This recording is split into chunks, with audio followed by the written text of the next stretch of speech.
Hi, I'm Christy and welcome back to my channel, or welcome if you've never been here before. And in today's video, I have my top 22 reads of 2022. So I had so many fun bookish things that I did this year, one of which was starting, of course, this channel. I started it in May of 2022. So it has been a fun ride of 7 months on here on YouTube.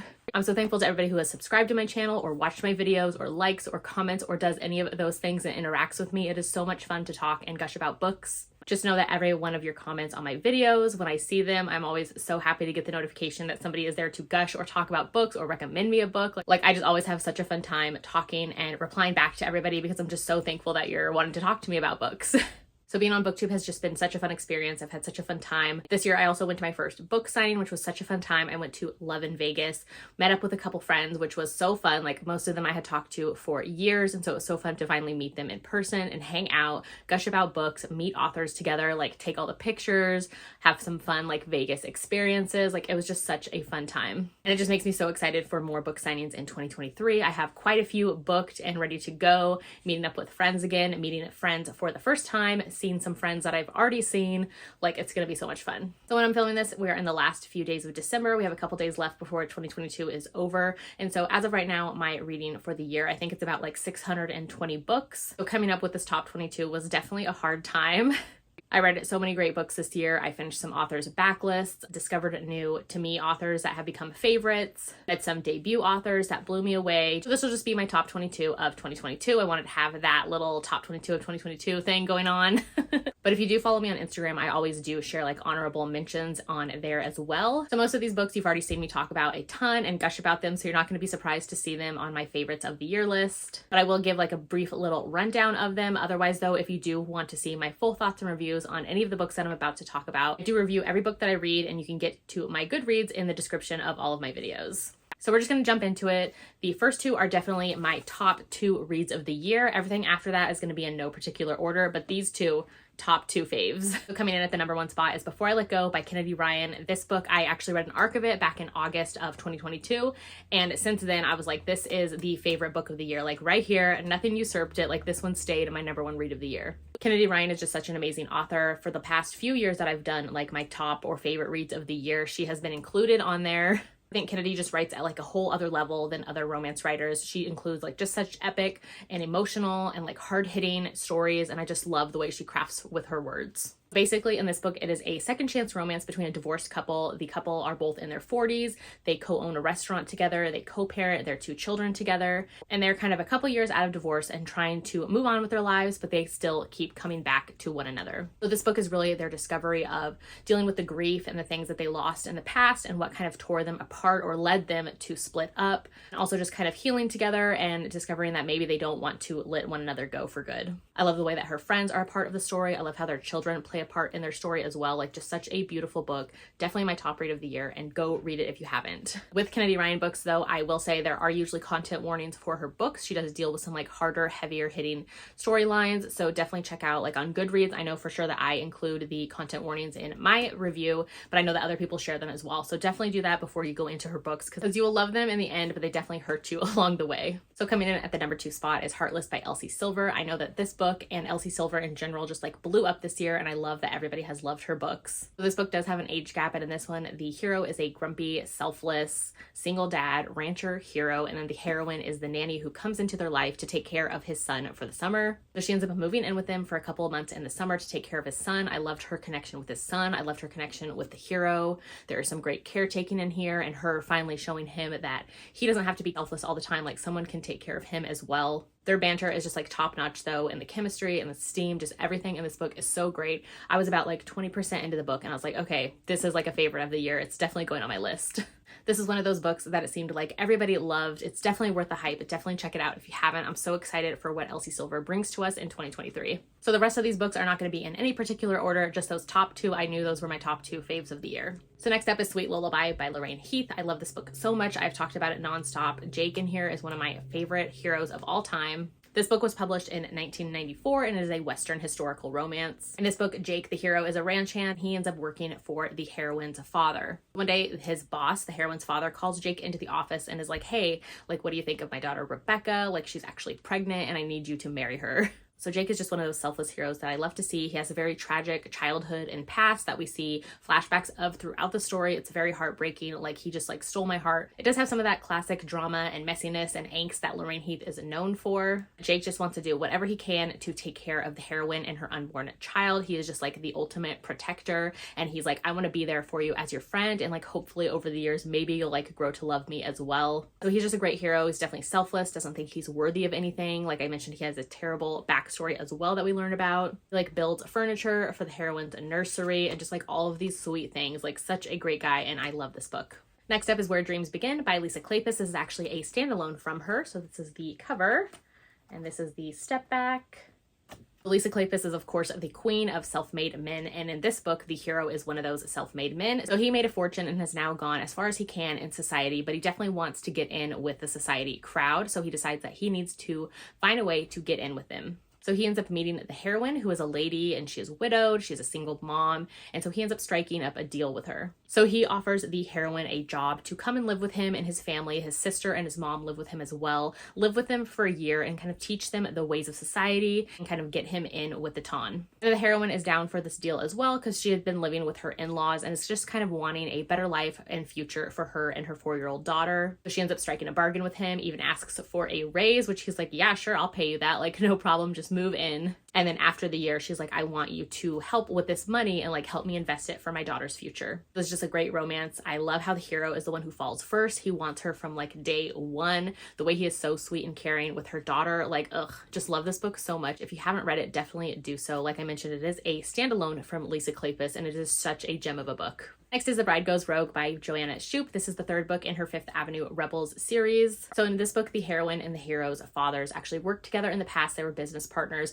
and a long time ago, their fathers had mentioned, like, you know what, one day our children should be the ones who marry. Beginning of the story, the heroine has been waiting for like the past year since she had her come out, and she's like, you know what, I'm ready to like get married. Let me go down to the hero's office and like, let's talk about our wedding details. Like, we need to get everything figured out and like move forward with our wedding plans. She shows up at the hero's office and tells him like, okay, like, let's sit down, let's like plan the wedding, like, let's do all of these things. And he's like, like, I never took any of that seriously. Like, are you kidding? Is this a joke? Like, we are not getting married. The heroine is, of course, embarrassed and can't believe she just wasted like an entire year thinking she's going to be marrying this guy. And she ends up going to this like scandalous masquerade ball. So she ends up going to that masquerade ball and runs into the hero. But of course, they are masked and they don't know who one another is. They share a like super steamy, passionate night there together. And then a few days later is when they realize who one another is and who they shared that night with. So they kind of have to come to terms with their connection and chemistry and kind of like move forward with like, what are they going to do with all these feelings? I just adored this book so much, and it is such a great Joanna Shoop read. Next is Yours Until Dawn by Teresa Medros. Here is the gold shiny cover,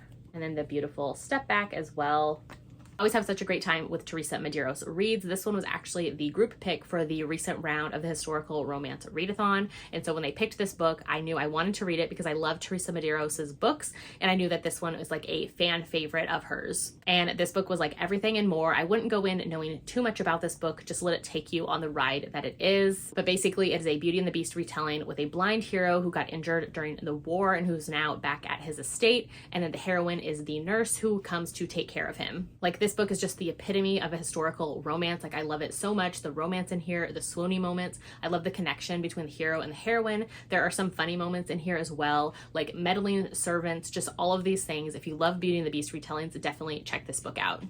Next up is A Lady for a Duke by Alexis Hall. This is definitely a chunky book that is very character driven, but is a beautiful, emotional, friends to lovers story. This one actually has some Beauty and the Beast kind of vibes as well. So in this one, the hero is a duke and he came back from the war injured and is just kind of upset and sad because he lost his best friend during the war as well. He has just been kind of living isolated at his estate and just not in a good headspace. The heroine actually finds out about what's going on with the hero and feels terrible because she is actually his best friend who would use the war as a chance to kind of kill off her past self and finally live as who she truly is. So I loved their journey together. I love their friendship and their connection, and seeing the hero realize that his friend is right in front of him the whole time and he didn't realize it. Just a beautiful book. It is over like 450 pages. Like I mentioned, it is very character driven, but it's needed, and it's just such a beautiful story with a trans heroine and then her best friend, the hero. Next up is Nobody's Duke by Scarlett Scott. This is actually the first book in her League of Dukes series. This is an indie historical romance author who I cannot wait to dive into more of her books in 2023. I love this one so much. This one was on my TBR because it was likened to Again the Magic by Lisa Kleypas, which is one of my favorite books as well.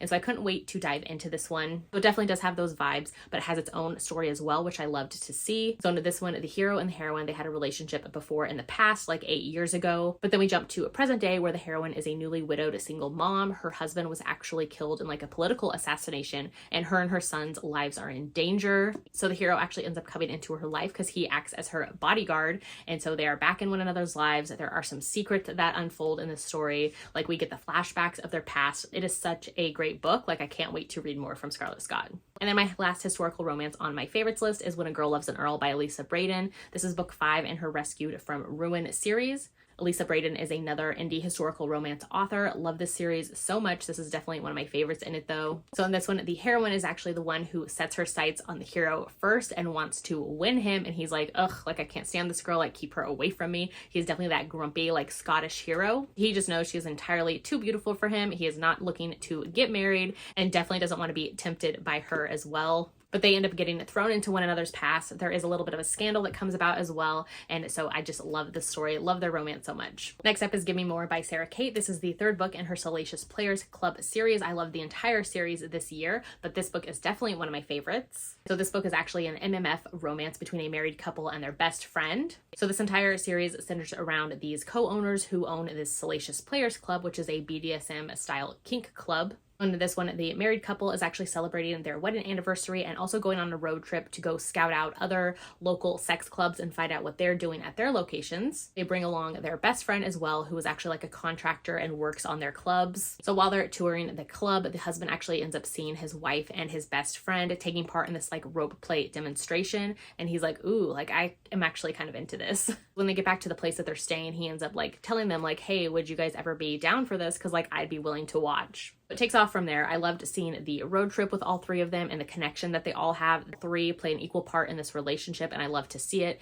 This definitely brings the heat, but it also brings a lot of heart and emotion to the story as well, and it is just such a great time. Sarah Kate is definitely an author that you should check out. Next up is Juniper Hill by Devney Perry. This is actually the 2nd book in her Edens series. Around here, you know that I'm a huge fan of Devney Perry. I have read all of her books, but this is definitely one of my favorites this year. On this one, we have a single mom heroine who actually moves to Montana for a new fresh start for her and her 2-month-old son. So the hero is Knox Eden, and his family kind of founded this town a few generations ago, and so his family actually owns the inn that she starts working at, as well as he works there as well. He owns the restaurant that's a part of the hotel and manages that. So they end up working together and then also living by one another as well when his sister offers for the heroine and her son to live in the garage apartment of the hero's property. I just love this romance so much. I really love seeing the heroine's kind of struggles with being a single mom and kind of having that mom guilt and not feeling like she's doing enough or being a good enough mom at the end of the day. Her son also has colic, and so he keeps her up late at night a lot, and that is when the hero actually gets involved because he hears them as well and comes over one night and is like, hey,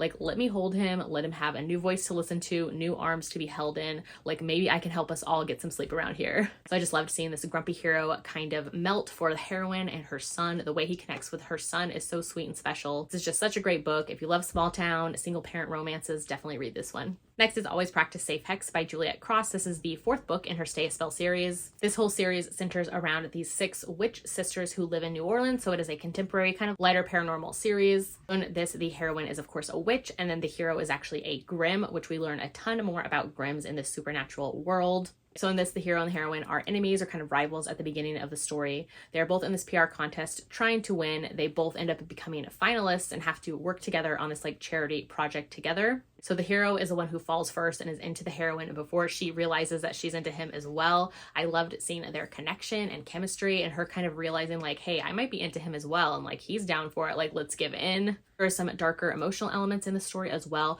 We learn about the hero who was actually a supernatural who was orphaned when he was a child and then placed into a human foster care system. And so we kind of learn about the dealings of that in this book. I just love this book so much. I have read this entire series and this one still remains my favorite. Next up is Inked in Lies by Gianna Darling. This is the 5th book in her Fallen Men series. I have this gorgeous edition from the Dark and Quirky book box that I am just obsessed with. So like most Gianna Darling books, this one has age gap, and this one as well, it takes place in Canada and is following the Fallen Men, which is like an MC group there. The found family in this whole series is just such a great time. I love this entire series, but this book is definitely a favorite. The hero and the heroine have been in one another's lives for years. The heroine has always had a thing for the hero, and he has kind of tried to stay away from that or not show his feelings for her as well. So we get to see them kind of finally falling for one another and giving in after all of these years. The hero in this one as well, he works at a tattoo shop, and so I loved seeing the way that tattoos play a part in the story. Like, he tattoos the heroine over the years, so I loved how that kind of played a role in their story as well. Definitely a great read. Joanna just writes these like very poetic and beautiful books, and this is one of my favorites from her. Next is Between Hello and Goodbye by Emma Scott. This was the first time that I read any of her books, and I definitely want to go on a deep dive of all of her books now. So this is a contemporary romance that is just filled with like life and love and loss and grief and the healing and the beauty that comes through that on the other side. So in this one, the heroine, she lives and works in Seattle. She works for like a marketing company, and she's really great at her job, but only when she shows up for it, because the rest of the time she's just kind of like a party girl, waking up with randoms, like going out all the time, and she's just kind of like over that lifestyle. But at the same time, her bosses end up giving her an ultimatum, and they're like, hey, like, if you want to step it up, like, you can become a partner here at the firm, or like, you need to quit, like, you need to figure it out because we don't know what's going on with you. So they give her 2 weeks off. She ends up jetting off to Hawaii, where she meets the hero. So on her first day in Hawaii, she ends up hiking near a waterfall and ends up slipping and hurting her ankle. So the hero is the paramedic firefighter who ends up showing up and rescuing her. So I love the hero in this one. He is such a great hero, like very selfless and taking care of others and stepping up when he is needed. He is also a little bit gruff, which is just such a fun dynamic with her personality. Decided to end up spending the time together while she is in Hawaii. He wants to show her around because she's like on crutches and can't get around otherwise. While they're spending time together, they become friends, and they're both like, this can't turn into anything more. She's like, you know what? I have like given up on guys for a little bit. And he's like, she's going to move away. Like, she's not here permanently. Like, this cannot become a thing. Of course, their relationship develops and it turns into more. They deal with kind of figuring out if long distance relationships would work for them, because of course she is based in Seattle and he is in Hawaii. Real life kind of gets into their way as well, and so that kind of shakes up the story as well. Like I mentioned, it is emotional, but it's just such a beautiful book. Next is Brutal Prince by Sophie Lark. This is the first book in the Brutal Birthrights series. This is a mafia romance series. I read this book and ended up binging the entire series over a weekend and just fell in love with it. But book one definitely remains my favorite, just because that is the one that sucked me into this family and this world. So this one actually has an arranged marriage between the hero and the heroine. Their families have been like rivals, and now their fathers are kind of sick of all of their kids' crap, and it's like, hey, like, let's form an arrangement, like, you two are gonna marry so that our future generations will not be dealing with all of this. So I love to see Callum and Ada in here, and the way that Ada is just like such a spitfire of a heroine. She is like the total badass heroine who I love. And it's just such a fun time. Like, definitely if you love enemies to lovers, kind of hate to love, mafia, arranged marriages, definitely check out this book. Check out this series. Like, it's such a fun time, and I can't get enough of this book. Next up is House of Sky and Breath by Sarah J. Maas. I am obsessed with this book. Love it so much. I love everything that SJM writes, but this book in particular blew me away this year. Can't say too much about this book because it is the second in her Crescent City series, but it is like an epic fantasy romance series. So I actually ended up reading this book twice this year. The first time that I read it, I was in a book slump, and I kind of wanted to be pulled out of it, and her books in general have kind of helped me get out of book slumps in the past. So I was like, let me just get lost in this epic fantasy world. Like, I will go into her book. It blew me away and I loved it. So then for the first couple weeks of March, I ended up reading her entire backlist, rereading a ton as well. So I ended up going through the Throne of Glass series for the first time. I reread the ACOTAR series for, I don't know, the fourth or fifth time. And then I ended up reading both Crescent City books again as well. Such a fun time, zero regrets. Like, I love rereading her books, and this book is just, such a great time.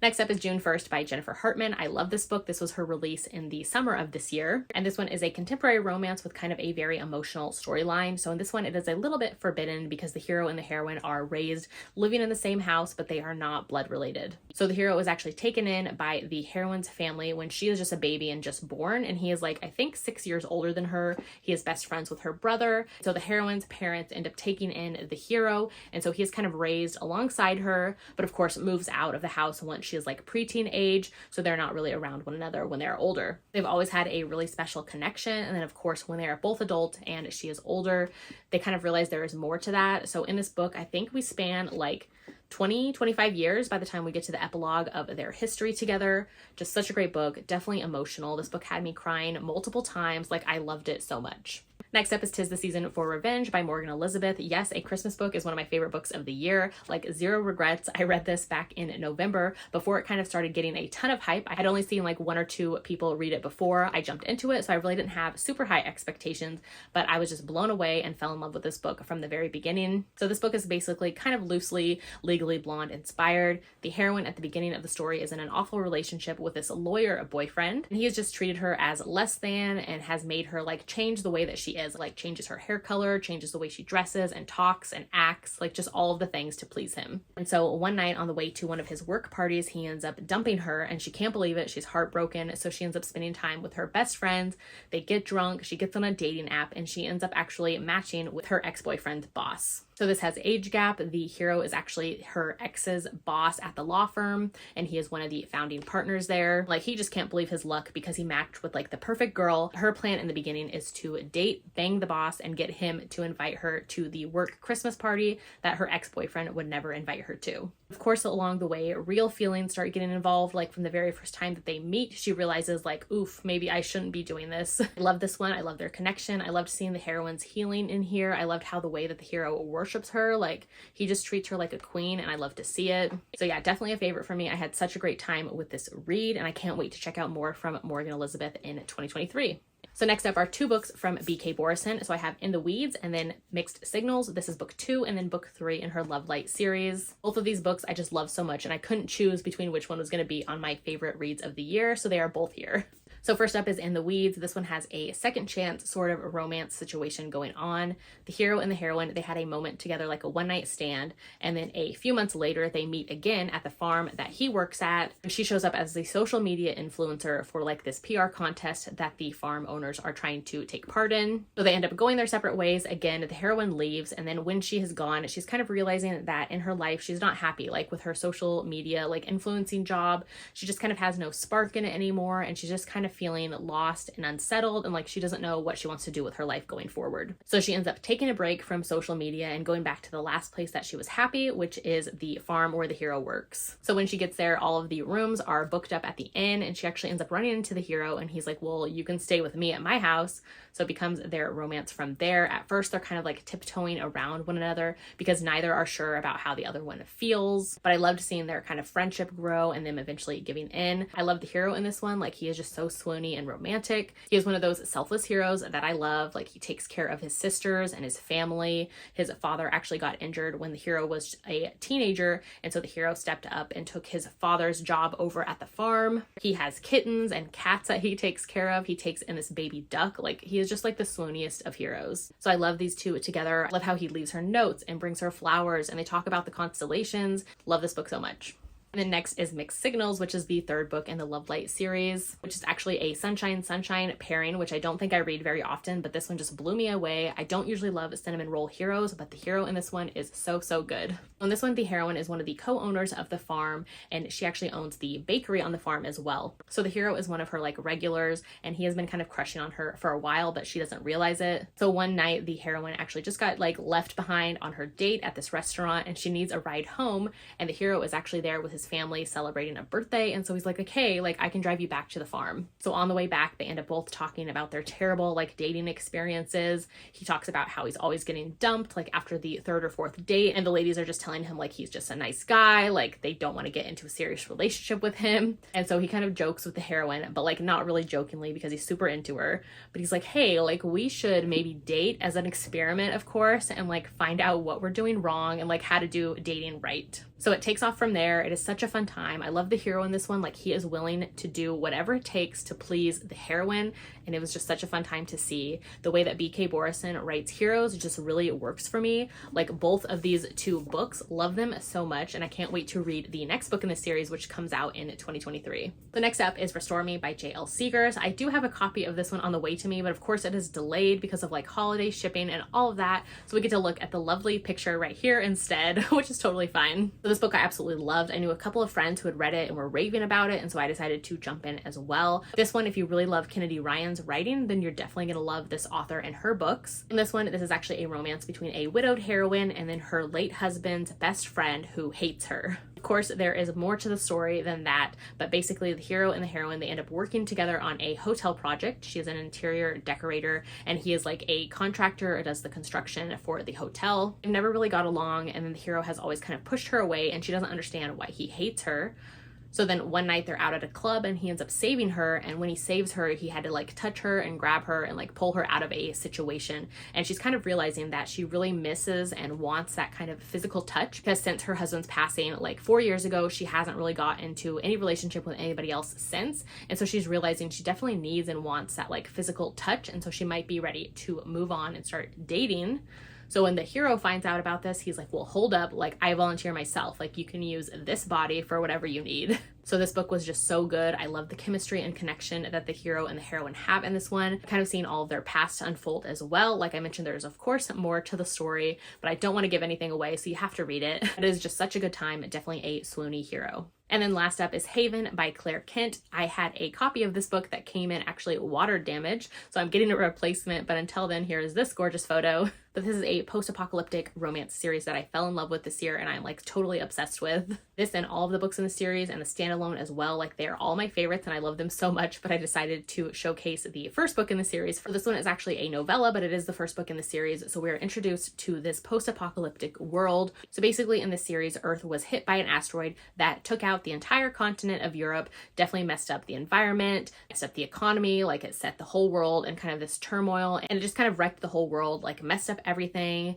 There were natural disasters going off, like the world has been a mess for the past 5 years. So all the stories in this one are survival stories where the characters are definitely going through dark and like kind of rough realities on a daily basis. And so kind of seeing the romances and the happiness that they could have, like it is just so beautiful to see. This one, the hero and the heroine live and work together on her parents' like farm that was left behind. And during the day, they don't really talk, they don't really communicate, but they're both like the leaders of this farm community that they have built. And at night, we find out that they're actually like spending time together and sneak into one another's rooms at night for the past couple of months. So one thing that Claire Kent does is write these very like cold and closed off and gruff kind of heroes that you don't know what they're feeling until you realize that they actually like fall so hard and are so obsessed with the heroines. But of course we don't see it until later on. Like her heroes just work for me so well. I had such a great time with this book, loved it so much. Like it led me down a deep dive of her entire series. I was just so excited to read more Claire Kent.